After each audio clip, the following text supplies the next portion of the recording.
নমস্কার, জয় শ্রী সীতারাম, জয় শ্রী সীতারাম, জয় শ্রী সীতারাম। গুরুজন ব্যক্তিদের চরণে প্রণাম জানিয়ে শুরু করছি আজকের ভিডিও। তো আজকের ভিডিওর বিষয় হলো, আপনারা আগে অনেক কমেন্ট করেছিলেন এবং অনেকেই ফোন ইনস্টাগ্রামের মাধ্যমে কন্ট্যাক্ট করেছিলেন এবং আপনারা বলেছিলেন যে এরপরে গুরু দীক্ষা কখন হবে আপনি একটু জানাবেন। তো অনেকে এই কথা বলেছিল। তো চলুন, আগামীকাল আমি সূচনা পেয়েছি এবং ইনস্টাগ্রাম ফেসবুকের মাধ্যমে অনেকে অলরেডি দেখে নিয়েছে। তো আজকে আমি ভাবলাম যে ভিডিওর মাধ্যমে বিশেষ কিছু আপনাদের বলে দেওয়া দরকার, যে দীক্ষার সময় এই জিনিসগুলো আপনি ঘর থেকে না নিয়ে গেলে তাহলে কিন্তু সেখানে প্রবলেম হতে পারে। কারণ আমি যখন দীক্ষা নিয়েছিলাম তখন কিন্তু কিছু জিনিসপত্র শর্টেজ হয়ে গেছিলো ওখানে, তো যার জন্য এগুলো আপনাদেরকে ঘর থেকে নিয়ে যাওয়া দরকার। আচ্ছা, তুলসী কাঠের মালা অথবা রুদ্রাক্ষরের মালা আপনারা সংগ্রহ করে নিয়ে যেতে পারেন। তো সেখানেও পাওয়া যায়, সেখানেও বিভিন্ন দোকান আছে, বিভিন্ন দোকানে পাওয়া যায়, সেখানেও নিতে পারেন। এবং দীক্ষা নেওয়ার জন্য আপনারা এই রকম হলুদ বস্ত্র, হলুদ ধুতি নেবেন এবং হলুদ গামছা নেবেন।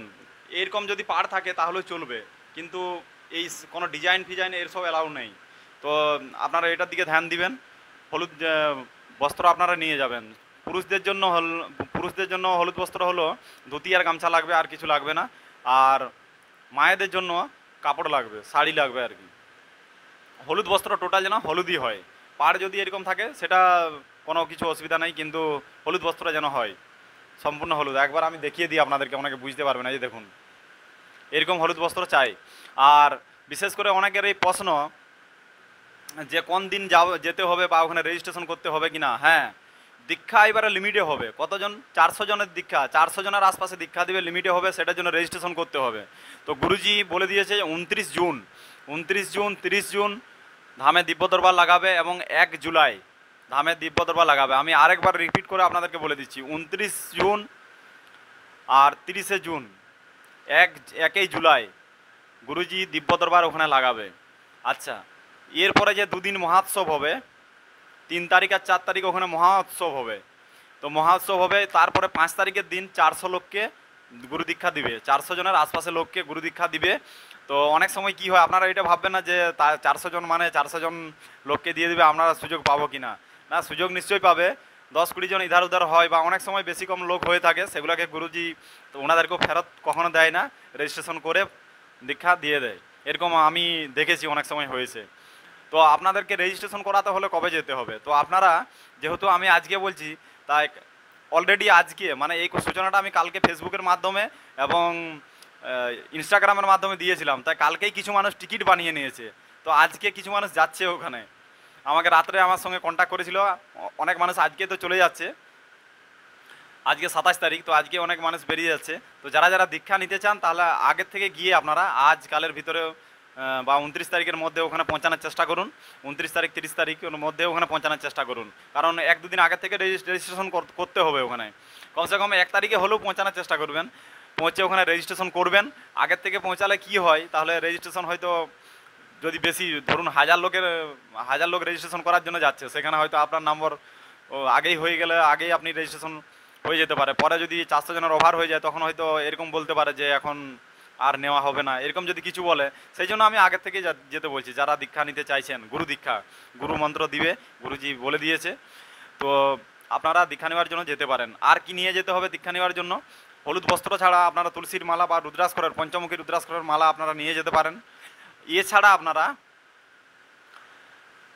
পান পাতা নিয়ে যাবেন। পান পাতাটা ওখানে খুব কম পাওয়া যায়, এই জন্য গুরুজি মাঝে মাঝে নিজে পান পাতা দিয়ে দেয়। আমি যখন দীক্ষা নিয়েছিলাম তখন কিন্তু আমাকে নিজেকে পান পাতা গুরুজি দিয়েছিল। তো পান পাতাটা আপনারা সংগ্রহ করবেন, ওখান থেকে বাড়ি থেকে সংগ্রহ করে নিয়ে যাবেন। ওখান থেকেও যারা সংগ্রহ করতে চান পেয়ে যাবেন, কিন্তু অনেক খুঁজতে হবে। আর অনেক সময় কি হয়, আমি হলুদ বস্ত্র তো ওখানেও পাওয়া যায়, তাহলে আমি ঘর থেকে নিয়ে যেতে কেন বলছি আপনাদেরকে? এই জন্যই বলছি, আমি যে সময় দীক্ষা নিয়েছিলাম হলুদ বস্ত্র কিন্তু শর্ট হয়ে গেছিলো, পুরুষদের বস্ত্র পাওয়া যাচ্ছিলো কিন্তু মায়েদের হলুদ শাড়ি পাওয়া যাচ্ছিল না। এটা একটা বিশাল প্রবলেম হয়ে গেছিলো। এই জন্য যদি আপনারা পারেন তো সংগ্রহ করে বাড়ি থেকে নিয়ে যাবেন। হলুদ বস্ত্র আশপাশের দোকান, হাট বাজারে আপনারা দেখবেন, হলুদ বস্ত্রও সব জায়গায় পাওয়া যায় না, তো আপনারা খুঁজে দেখবেন, নিশ্চয়ই পাবেন। এবং পুরুষদের জন্য যে এই ধুতি আর গামছা, এটা ফ্লিপকার্টেও অ্যাভেলেবেল আছে, আপনারা দেখতে পাবেন। তো চলুন, এইটুকুই জানকারি ছিল। আর অনেকেই বলেছিল যে ওখানে থাকার ব্যবস্থা কি আছে না আছে। দেখুন আমি নিজের পার্সোনাল এক্সপিরিয়েন্স থেকে বলি, আমি গুরুজির বাড়ির আশপাশে থাকি। গুরুজির বাড়ি যেখানে তার আশপাশে আমি একটা হোটেলে থাকি, সেখানে জল টলের সুবিধা বেশ ভালো আছে। আমার মেন কথা একটু জল স্নান টান এগুলো করতে পারি, যেন বাথরুম যেন ভালোভাবে ইউজ করতে পারি, এটা আমার মনোভাব। আমি একবেলা না খেয়েও থাকবো, কোনো অসুবিধা নেই। খাবারের দিকে ওখানে কোনো অসুবিধা নেই। খাবারের জন্য অনেকে জিজ্ঞেস করেছে নিরামিষ পাওয়া যায় কি না, টোটালি নিরামিষ ওখানে পাওয়া যায়। বাস দেখে শুনে আপনি খাবেন, আর আপনার হিসাবে আপনি খাবার খাবেন ওখানে। আর ওখানে যে আপনারা থাকবেন যতক্ষণ, আপনারা চেষ্টা করবেন মন্দিরের আশপাশে আপনারা হনুমান চল্লিশা পাঠ করবেন, ধ্যান করবেন ওখানে। ধ্যান করার জন্য, জপ করার জন্য, বা ওখানে মন্দিরে দর্শন করার জন্য আমরা এত দূর থেকে যাই। তাই আপনারা চেষ্টা করবেন মন্দির চত্বরে সবসময় কাটানোর জন্য। রুম তো ওখানে নেই, রুম নেওয়াটা একটা বাহানা। ওখানে তো আগে তো মানুষ গিয়ে করে ওখানে টেন্ট টেন্ট লাগানো থাকতো, সেই প্যান্ডেলের নিচেই মানুষ থাকতো। এখন বিভিন্ন রুম হয়ে গেছে, তাই মানুষ রুম নিয়ে থাকে এখন। তো ওখানে যাওয়া, যে আমাদের যাওয়ার উদ্দেশ্যটা হলো যে আমরা ওখানে গিয়ে মানে আরাম করে কোনো রুমে থাকবো বা সেইরকম উদ্দেশ্যটা যেন না থাকে। সেখানে গিয়ে কেবলমাত্র ভগবানের নামেই যেন করি, আমরা ভগবানের নাম করি, ভগবানের চর্চা শুনি সেখানে, এগুলাই যেন হয়। এবং ধাক্কাভুক্কি অনেক হয় ওখানে, সেটা নিয়ে মনে অসন্তুষ্ট বোধ করবেন না আপনারা। জয় শ্রী সীতারাম। দেখা হবে আবার একটা পরের ভিডিওতে। ততক্ষণের জন্য সবাই ভালো থাকুন, সুস্থ থাকুন। জয় শ্রী সীতারাম, জয় শ্রী সীতারাম, জয় শ্রী সীতারাম।